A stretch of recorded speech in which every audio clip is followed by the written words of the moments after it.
The crystal chandeliers of the grand ballroom at the Fairmont Hotel cast dancing shadows across marble floors as Chicago's elite mingled in their finest attire. The annual Children's Hospital Charity Gala was in full swing, with men in $1,000 tuxedos and women draped in designer gowns that cost more than most people's cars. The soft melody of a string quartet filled the air, punctuated by the gentle clink of champagne glasses and polite laughter that never quite reached anyone's eyes. Marcus Blackwell stood near the floor-to-ceiling windows overlooking Lake Michigan, his jaw tight as he watched the crowd. At 42, he commanded attention without trying. 6 feet of lean muscle wrapped in a custom Armani tuxedo, salt and pepper hair perfectly styled, and steel gray eyes that seemed to calculate the net worth of everyone in the room. His company, Blackwell Industries, had just closed a deal that would net him another $50 million, but tonight felt like another obligation, another performance. "Daddy, can we go home soon?" 8-year-old Emma tugged at his jacket sleeve, her small face pale beneath the soft curls that reminded him painfully of her mother. She wore a midnight blue dress that matched his tie, a detail his assistant had arranged because Marcus rarely noticed such things anymore. "Soon, sweetheart," he murmured, placing a protective hand on her shoulder. "We need to stay for the auction. It's for a good cause." Emma nodded, though her eyes held that distant look she'd carried for the past year, ever since the accident that took Sarah. Marcus felt the familiar knot in his chest tighten. He'd thrown himself into work after losing his wife, telling himself he was securing Emma's future, but the truth was simpler and more painful. Work was the only place where grief couldn't follow. "Mr. Blackwell," a soft voice interrupted his thoughts. He turned to see a young woman approaching with a silver tray of hors d'oeuvres. She couldn't be more than 25, with warm brown eyes and auburn hair pulled back in an elegant bun. Her server's uniform was pristine, but Marcus noticed her shoes, practical black flats that had seen better days, the kind worn by someone who spent long hours on her feet. "Smoked salmon canapé?" she offered with a genuine smile that seemed out of place in this room of practiced politeness. Marcus barely glanced at the tray. "No, thank you," but Emma's face brightened for the first time all evening. "They look pretty," she said softly. The waitress, her name tag read Sophie, knelt to Emma's level without hesitation, bringing the tray down where the child could see better. "They do, don't they?" The chef put tiny capers on each one. "They look like little jewels." Emma giggled, and the sound sent an unexpected pang through Marcus's chest. When was the last time he'd heard her laugh? "Would you like to try one?" Sophie asked gently. Emma looked up at her father questioningly. Marcus nodded curtly, more eager to end the interaction than to indulge his daughter. Emma selected a canapé and took a small bite, her eyes widening with delight. "It's good," she announced. "I'm so glad," Sophie said, her smile reaching her eyes. "The chef will be thrilled to hear that from such a distinguished food critic." Emma giggled again, and Marcus found himself studying the waitress more carefully. There was something different about her, an authenticity that felt foreign in this crowd of social climbers and networking vultures. She treated Emma like a person, not just a rich man's accessory. The string quartet finished their piece, and the bandleader's voice filled the room. "Ladies and gentlemen, we'll now begin our dance portion of the evening. Please join us on the dance floor for some classic ballroom numbers." Couples began moving toward the center of the ballroom, the men leading their partners with practiced ease. Marcus felt Emma's hand slip into his. "Daddy, will you dance with me, like you used to with Mommy?" The request hit him like a physical blow. He and Sarah had loved to dance. It was how they'd met, actually, at a similar charity event 5 years ago. She'd been a pediatric nurse then, working the event as a volunteer. He'd been immediately drawn to her warmth, her laugh, the way she'd moved with such natural grace. I don't dance anymore, Emma," he said quietly, his voice rough. Emma's face fell, and she nodded with the resigned acceptance that no 8-year-old should possess. Marcus hated himself for putting that look in her eyes, but the thought of dancing, of remembering, was unbearable. "Excuse me," Sophie's voice was soft but determined. She'd been heading to the kitchen but had stopped, clearly having overheard their exchange. "I'm sorry, I don't mean to intrude, but..." She looked directly at Emma. "I used to dance with my little sister all the time. Would you maybe like to dance with me? Just until the next song starts?" Emma's eyes lit up, but she looked uncertainly at her father. Marcus's first instinct was to refuse. This waitress, this stranger, was overstepping boundaries. His daughter wasn't entertainment for the staff. But then he saw Emma's expression, hopeful for the first time in months, and the words died in his throat. "I suppose, stay if you're not working," he began. Actually, I am working, Sophie said with a slight smile, but sometimes the most important work isn't on the job description. She set her tray on a nearby table and extended her hand to Emma. Shall we, my lady? Emma took Sophie's hand with a shy grin, and together they moved toward the edge of the dance floor. Sophie was graceful despite her practical shoes, leading Emma in a simple waltz pattern that the child followed with surprising ease. Marcus watched from the sidelines, his emotions warring. Part of him was grateful to see Emma smiling, actually participating in something instead of just enduring it. But another part of him burned with an inexplicable anger. How dare this waitress succeed where he had failed? How dare she make it look so easy to reach his daughter when he'd been struggling for months? She's a natural, came a voice beside him. Marcus turned to see Dr. Patricia Hendricks, the hospital's chief of pediatrics and the evening's honored guest. She was watching Emma and Sophie with professional interest. My daughter has never shown much interest in dancing, Marcus said stiffly. I wasn't talking about your daughter, Dr. Hendricks replied with a knowing look, though Emma clearly has rhythm. I meant the young woman. She has a gift with children. It's rare to see someone so naturally attuned to what a child needs. Marcus frowned. She's a waitress. She's also a nursing student at Northwestern, Dr. Hendricks said casually. Sophie Martinez. She volunteers at our pediatric ward when she's not in class or working events like this to pay for school. The children adore her. This information shouldn't have mattered to Marcus, but somehow it did.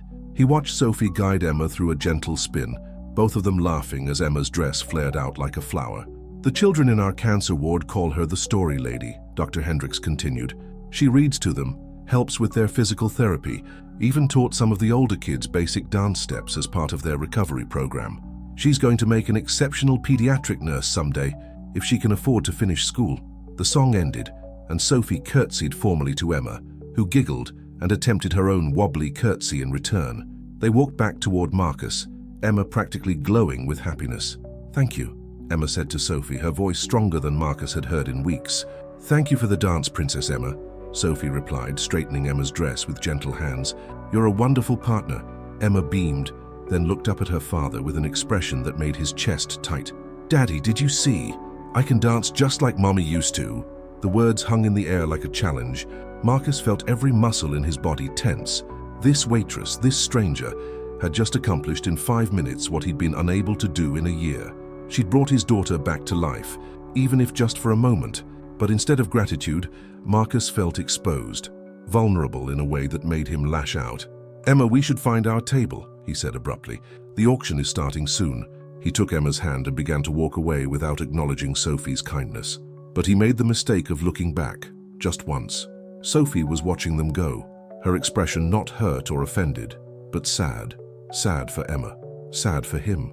The auction proceeded as planned. Marcus bid mechanically on several items: a vacation package to Tuscany, a vintage wine collection, a week at a luxury ski resort in Aspen. He won them all with bids that made people around him nod approvingly, but he barely registered the auctioneer's words. Instead, he found himself watching Sophie as she moved through the crowd, serving guests with the same genuine warmth she'd shown Emma. He noticed how she remembered people's drink preferences, how she had a kind word for everyone, how the elderly guests' faces brightened when she approached their tables. The next item, the auctioneer announced, is very special, a dance lesson package with Chicago's premier ballroom dance studio, donated by the lovely volunteers who've been entertaining us this evening. Polite applause filled the room. Marcus glanced toward Emma, who was watching the demonstration couple with rapt attention. The bidding will start at $500, the auctioneer continued. Daddy, Emma whispered, tugging at his sleeve. Could we bid on that, so I could learn to dance properly like Sophie taught me? Marcus felt trapped. Every instinct told him to refuse, to avoid anything that would remind him of Sarah, of dancing, of the life they'd built together that had been shattered in a single moment of twisted metal and broken glass. But Emma was looking at him with such hope, such desperate longing for connection, that he found himself raising his hand. 1,000, he called out, his voice carrying clearly across the ballroom. The bid was high enough that it discouraged others, and within minutes, Marcus had won the dance lesson package. Emma squeezed his hand, her smile brighter than he'd seen since before Sarah's death. As the evening wound down, guests began to leave. Marcus gathered their things while Emma used the restroom, escorted by his bodyguard. He was checking his phone for messages when he heard a commotion near the kitchen entrance. Sophie had emerged carrying a large tray when someone, a guest who'd clearly had too much champagne, stumbled into her path. The tray went flying, glasses shattering against the marble floor in an explosion of sound that made everyone turn to look. "You clumsy idiot!" the man shouted, his face red with alcohol and embarrassment. "Look what you've done to my tuxedo." Sophie was on her knees, frantically trying to clean up the broken glass with her bare hands, her face flushed with mortification. "I'm so sorry, sir. I'm so sorry. You'll pay for the cleaning," the man continued, his voice loud enough to draw stares from across the room. "Do you have any idea how much this tuxedo costs? More than you make in 6 months, I guarantee." Marcus watched the scene unfold with the detached interest of someone accustomed to other people's drama. It wasn't his problem. Sophie wasn't his responsibility. But then he saw her hands, cut from the broken glass, bleeding onto the white napkins she was using to clean up the mess, and something inside him shifted. What do you think Marcus will do next? Have you ever witnessed someone being treated unfairly in public? Share your thoughts in the comments below and tell us where you're watching from. Marcus took 2 steps toward the commotion, then stopped. This wasn't his business. He had his own problems, his own daughter to worry about. Sophie was just a waitress who'd been kind to Emma, nothing more. But as he watched her bleeding hands shake while she apologized to a man who clearly didn't deserve it, something his late wife used to say echoed in his mind. "The measure of a person isn't how they treat their equals, Marcus. It's how they treat those who can do nothing for them." "Enough!" Marcus's voice cut through the man's tirade like a blade. The drunk guest turned, swaying slightly. "Excuse me?" "I said enough." Marcus stepped forward, his presence commanding immediate attention. The lady apologized. "Accept it and move on." "Do you know who I am?" the man sputtered. "Frankly, I don't care." Marcus's tone was ice cold. "But I know who I am, and I know that tuxedo you're so worried about. I could buy 1,000 of them without checking my account balance." The threat was subtle but unmistakable. The drunk man's face went pale as he recognized Marcus Blackwell, a name that carried significant weight in Chicago's business circles. I didn't realize," the man stammered, backing away. "Security will escort you out," Marcus said with finality. 2 hotel security guards, who'd been hovering uncertainly, immediately moved to comply. As the commotion died down, Marcus found himself kneeling beside Sophie, who was still trying to clean up the glass with her injured hands. "Stop," he said quietly. "You're making it worse." Sophie looked up at him, surprise and something else, gratitude, flickering in her brown eyes. "I can handle it, I just need to—" "You need medical attention." Marcus gently took her wrists, examining the cuts on her palms. They weren't deep, but they were bleeding steadily.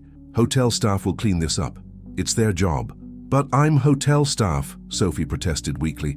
"Tonight you're injured. That changes things."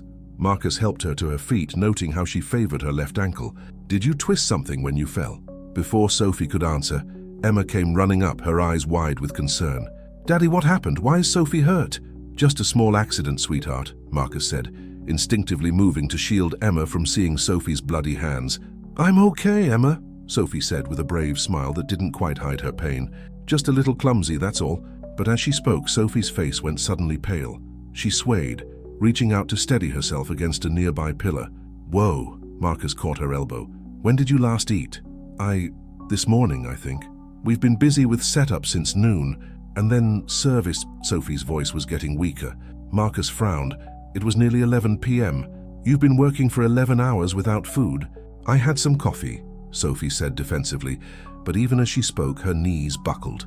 Marcus caught her before she could fall, Emma gasping in alarm. "We need to get you to a hospital."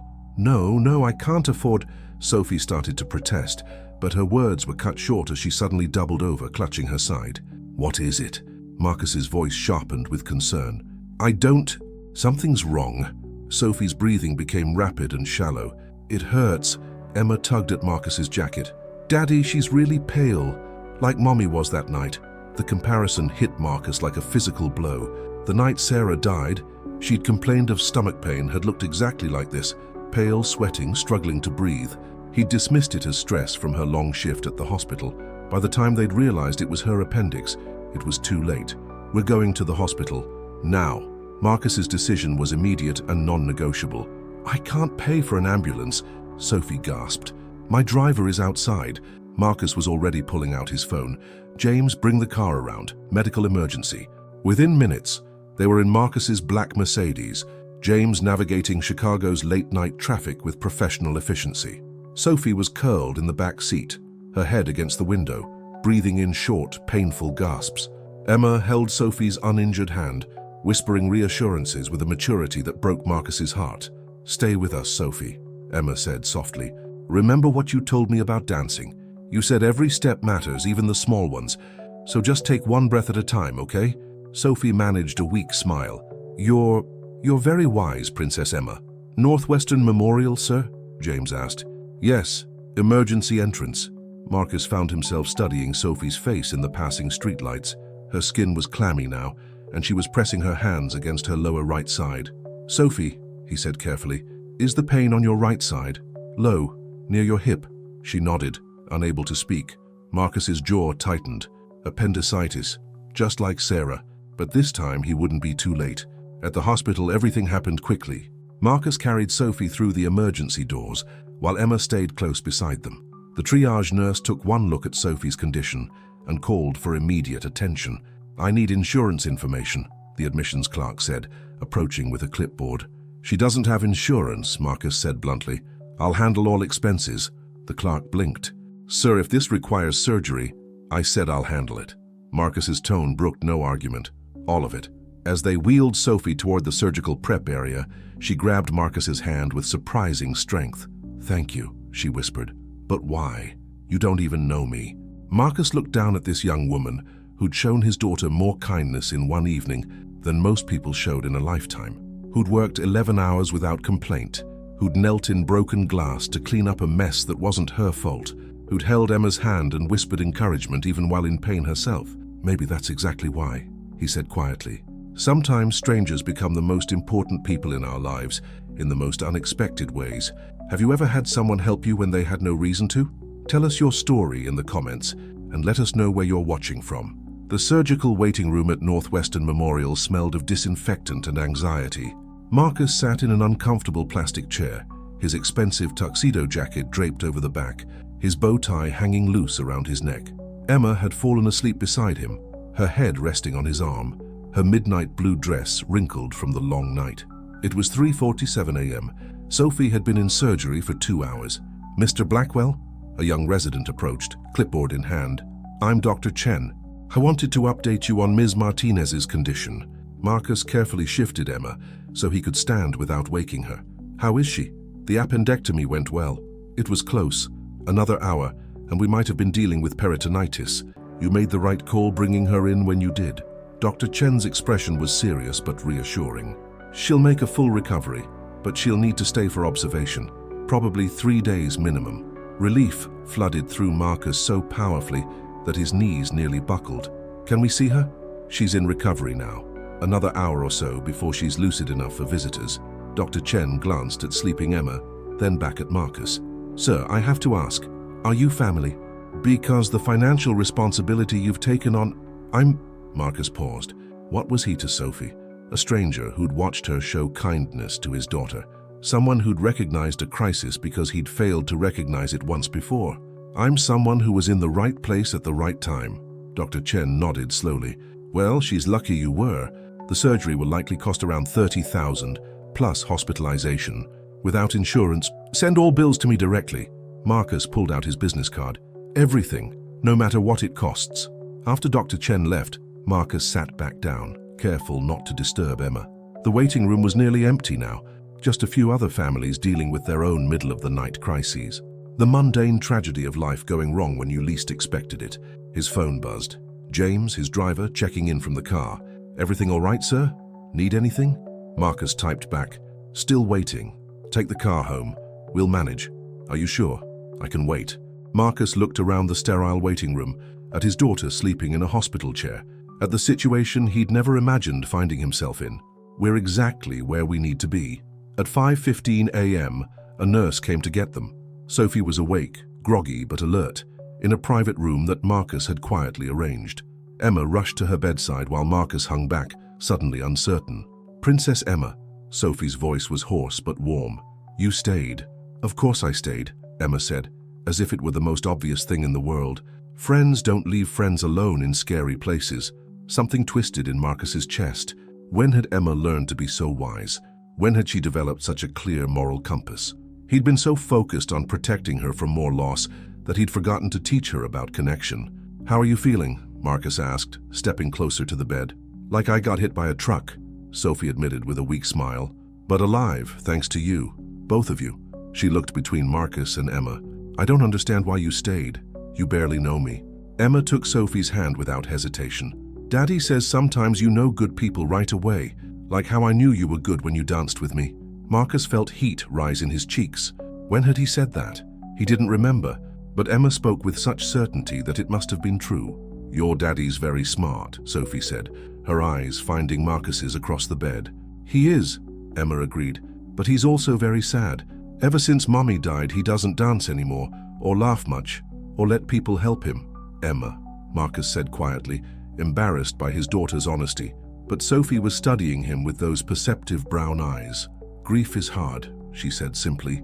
"My dad died when I was 16. For a long time I thought letting myself be happy again meant I was forgetting him." Marcus felt something crack inside his chest. How did you get past that?" "I realized that he wouldn't want me to stop living because he couldn't anymore, and that the best way to honor him was to use the love he gave me to help other people." Sophie's voice was getting stronger. "That's why I became a nurse. That's why I volunteer with kids. Love doesn't die when someone does, it just changes form."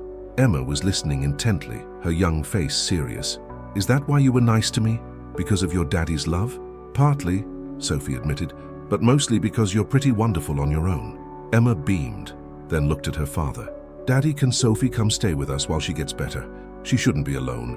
Marcus opened his mouth to explain why that wasn't appropriate, why they barely knew each other, why his life was too complicated for house guests.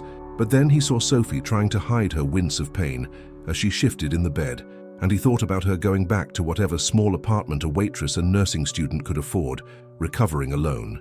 "I couldn't impose," Sophie said quickly. "You've done more than enough." "It's not an imposition if Emma invited you," Marcus heard himself say. "We have plenty of room.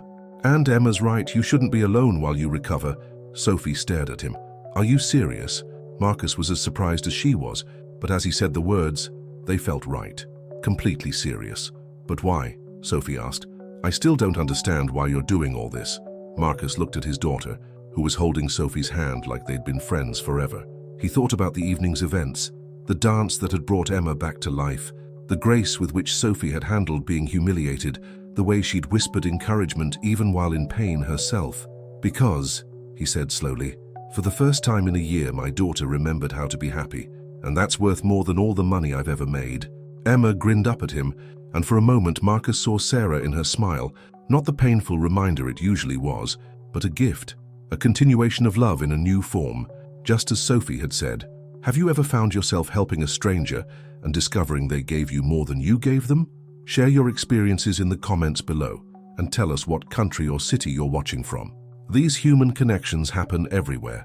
3 weeks later, the Blackwell mansion felt different, not just because Sophie's belongings occupied the guest room, or because the smell of homemade cookies drifted from the kitchen instead of the usual sterile silence. It was the sound, laughter echoing through hallways that had been tomb quiet for over a year. Marcus stood in his home office doorway, watching Sophie and Emma in the living room. Sophie, still moving carefully but healing well, was teaching Emma a simple waltz step to music from her phone. Emma's giggles filled the space as she stepped on Sophie's toes. Sorry, Emma laughed. "I'm terrible at this." "You're learning," Sophie corrected gently. "There's a difference. When I was your age, I stepped on my dance teacher's feet so much she started wearing steel-toed boots." Emma's eyes widened. "Really? Well, no," Sophie admitted with a grin. "But I did step on them a lot." Marcus found himself smiling, an expression that had become more frequent since Sophie's arrival. She'd transformed their house into a home again, not through dramatic changes, but through small acts of warmth. Fresh flowers in the kitchen, board games on rainy afternoons, the simple presence of someone who genuinely cared about Emma's daily adventures. "Daddy!" Emma spotted him and bounded over. "Look what Sophie taught me." She demonstrated a clumsy but enthusiastic spin. "Very impressive," Marcus said, meaning it. "Will you dance with us?" Emma asked, the question he'd been dreading and hoping for in equal measure. Marcus glanced at Sophie, who was carefully gathering her things. "I should give you two some father-daughter time," she said diplomatically. "No," Emma said firmly. "Sophie, you have to stay. We're a team now." The words hung in the air. A team. Such a simple concept, but one that terrified Marcus. Teams could be broken, people could be lost, hearts could be shattered all over again. "Emma, I told you," Marcus began. "That you don't dance anymore," Emma finished. "But why? Is it because you miss Mommy?" The directness of children. Marcus felt exposed, vulnerable. "Yes," he admitted quietly. Emma considered this with the seriousness of someone far older than 8. Then she walked to the mantel where Sarah's photo sat. A picture of her laughing, caught mid-spin in Marcus's arms at their wedding. "Mommy loved to dance," Emma said, touching the frame gently. "She used to dance with me in this room when you were at work. She said dancing was like keeping joy alive inside you." Marcus's throat tightened. He'd forgotten that Sarah used to dance with Emma, another connection severed by his grief. "She also said," Emma continued, her voice growing stronger, "that love doesn't go away when someone dies. It just finds new ways to show up." Marcus's eyes snapped to Sophie, who looked equally surprised. "When did your mother tell you that?" "The day before her accident. I was sad because our goldfish died, and she said that even though Goldie was gone, the love I had for him was still real, and that maybe I could use that love to take extra good care of you." Emma's eyes filled with tears. "I've been trying, Daddy, but I don't think I'm very good at it." Marcus dropped to his knees, pulling Emma into his arms. "Oh, sweetheart, you've been taking care of me perfectly. I forgot how to see it." Over Emma's head he met Sophie's eyes. She was crying too, understanding flooding her expression. "Your mother was very wise," Sophie said softly, "and she was right. Love doesn't disappear, it transforms." Marcus held his daughter, feeling something shift inside him. Sarah's words, spoken through Emma, carried a truth he'd been too afraid to accept. Honoring Sarah's memory didn't mean shutting out all joy, all connection, all possibility of new love, even if that love was just the friendship of a young woman who'd shown them both how to hope again. "Okay," Marcus said, his voice rough with emotion. "One dance." Emma pulled back, her face radiant. "Really? Really?" Marcus stood, then looked at Sophie. "But you have to dance too. Emma's right, we are a team now." Sophie's smile was luminous. "I'd be honored." Marcus went to the sound system, scrolling until he found the song, "The Way You Look Tonight," the same song he and Sarah had danced to at their wedding. His finger hovered over the play button. "It's okay, Daddy," Emma whispered. "Mommy would want us to dance to her favorite song." Marcus pressed play. The familiar melody filled the room, and instead of pain, Marcus felt peace. He offered one hand to Emma, the other to Sophie, and together they moved into the center of the room. It wasn't perfect. Emma still stepped on toes. Sophie moved carefully because of her healing incision.